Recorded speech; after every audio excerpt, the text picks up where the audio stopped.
tap on your shoulder. You are doing something very, very good. A young man of your age are able to approach people from different countries and do this type of interviews. Thank you. And you share them with the world through your YouTube channel. I think you are doing something very, very good for you and for people who are following you as well.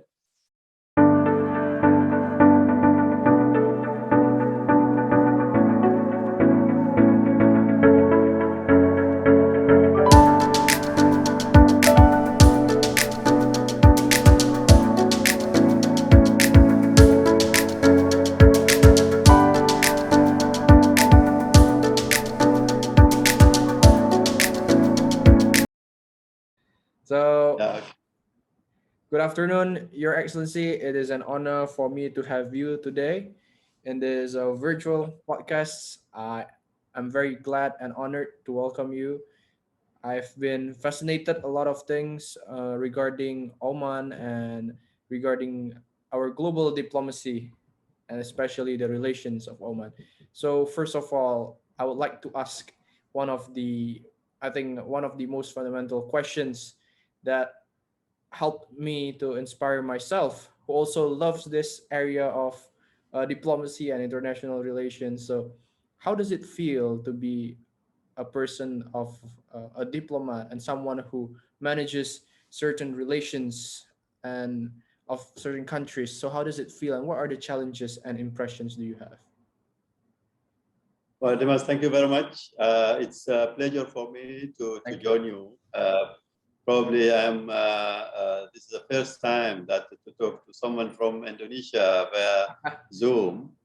And of course, diplomacy is the role of diplomats and especially head of missions is mainly to make sure that the relationship between the mission where he is or she is representing, the country representing, and the government and people of that country that he is living in is or accredited to is going in good terms, and of course, and developing it further, because part of our responsibility is to make sure that the relationship between countries develop and flourish.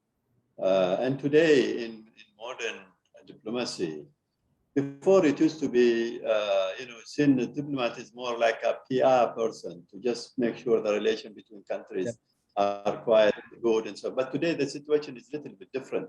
Today there is more demand by public in particular from for other countries you are representing is what these missions are bringing back to their home country. So we focus into economical cooperation, cultural cooperation, exchange of people, tourism, and so on and so forth. And as far as Oman and Brunei is concerned, of course, we will speak later about what are the character of this relationship between two countries. We have done a lot in that context, and I'm so proud that Oman and Brunei are so close as two sultanates, although they are, let's say, 6,000 miles away from each other. And yeah, so as an ambassador, what are these personal challenges that Your Excellency face? Well, as an ambassador, it depends where you are located. I mean, if you talk about me here in Brunei, there is zero challenges because I'm in a country where people are so friendly, government are so receptive to most of the approaches that we approach government in Brunei towards strengthening the relation between Oman and Brunei. We have done a lot of activities which I can talk about them. We, for example, have a company, a joint venture company to invest. It has an asset of more than 200 million US dollar. And we do a lot of projects, as a seed money from the capital. We do projects either in Oman or here in Brunei. And we try to bring companies and investors from both countries to each other, the other country.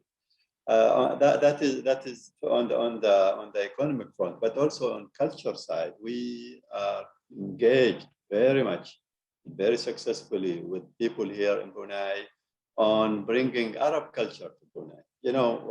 We have a lot of things in common as Bruneian and Omanis. And when I speak about Omanis, I speak about Arab, of course. And when I speak about Brunei, I speak about Malay in general. You are a Malay person, I'm an Arab person. Yeah. So from that level, what is in common between us? Two, Islam, which is a very something important common.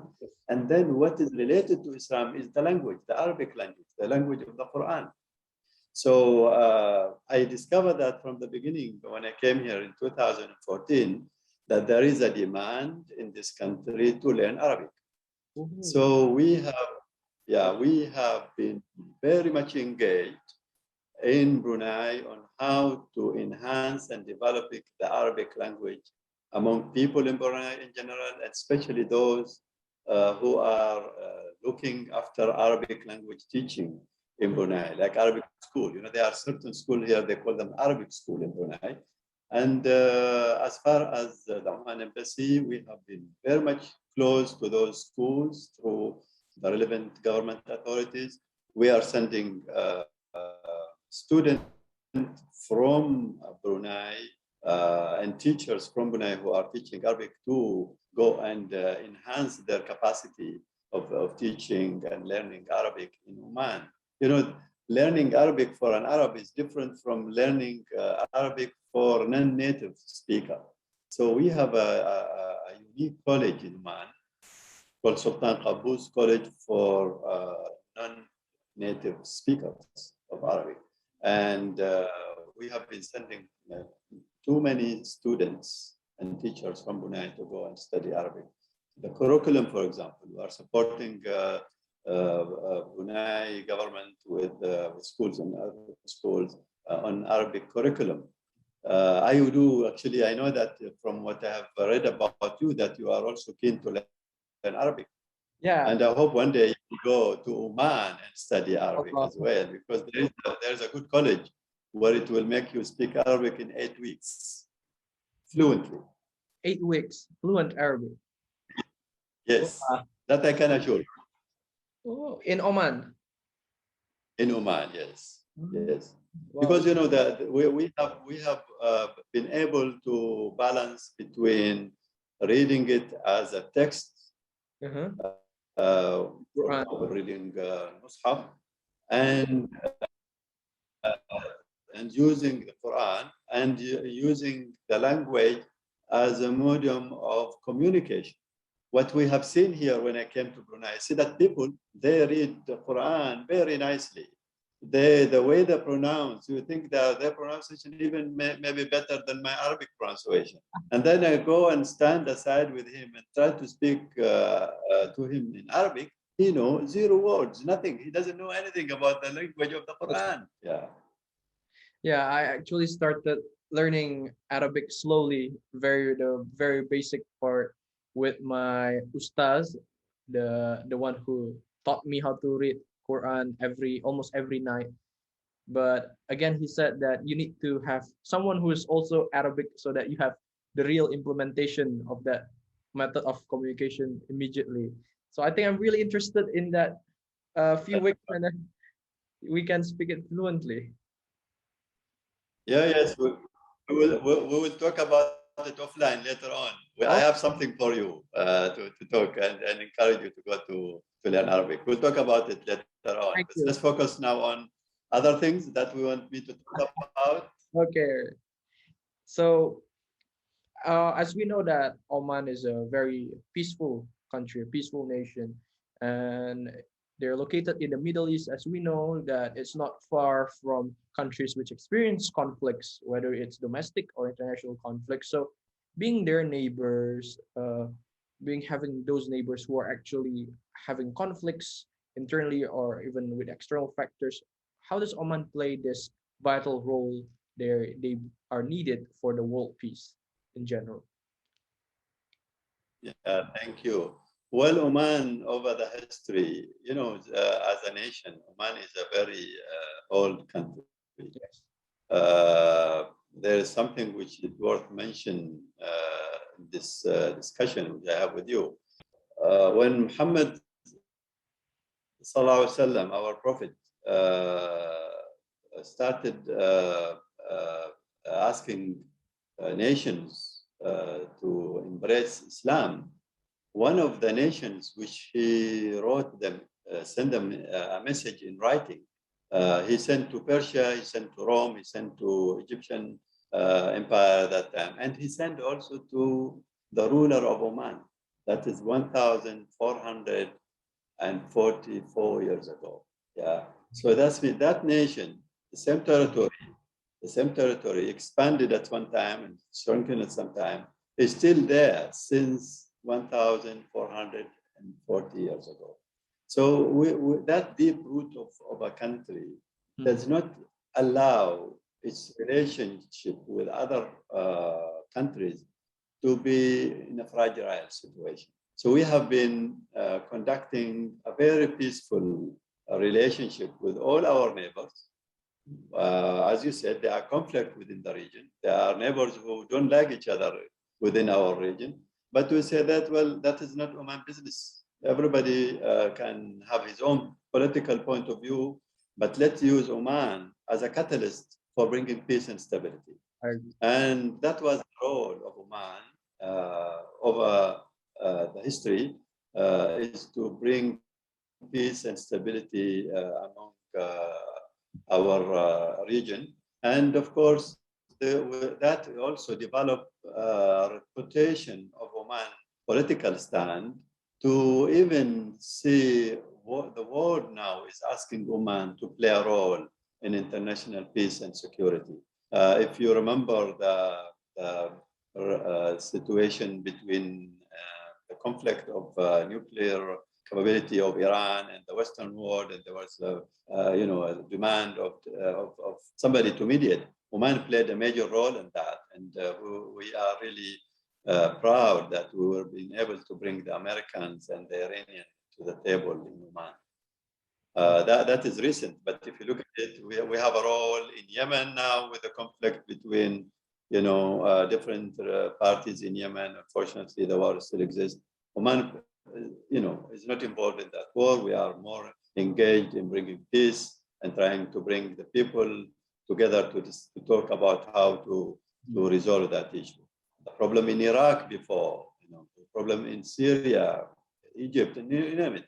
So, Alhamdulillah, I'm speaking to you as an Omani. I am proud that my country was there for the war to bring peace and stability.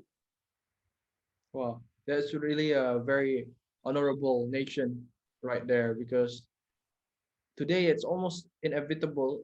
We can say that countries interfere in others' political matters, and they see that as an advantage, whether for a leader's political reputation or for their own advantage. Well, I think what Oman is doing is quite rare as we see today compared to other nations. So, as a teenager, as a young generation, I view this crisis everywhere as a very important matter for me to be involved in, not only in the future, but right now. So, as an experienced person, Your Excellency, do you have any suggestions and advice for us, the younger generation, so we can strive better than you are today? Well, as a diplomat, I think two elements are making a diplomat a successful diplomat, to my view. One, integrity. You have to have good integrity in whatever you do. And second, you have to have a good manner and behavior. Because unless these two elements are there, built in your day-to-day life, Otherwise, it might hinder your role as a good diplomat.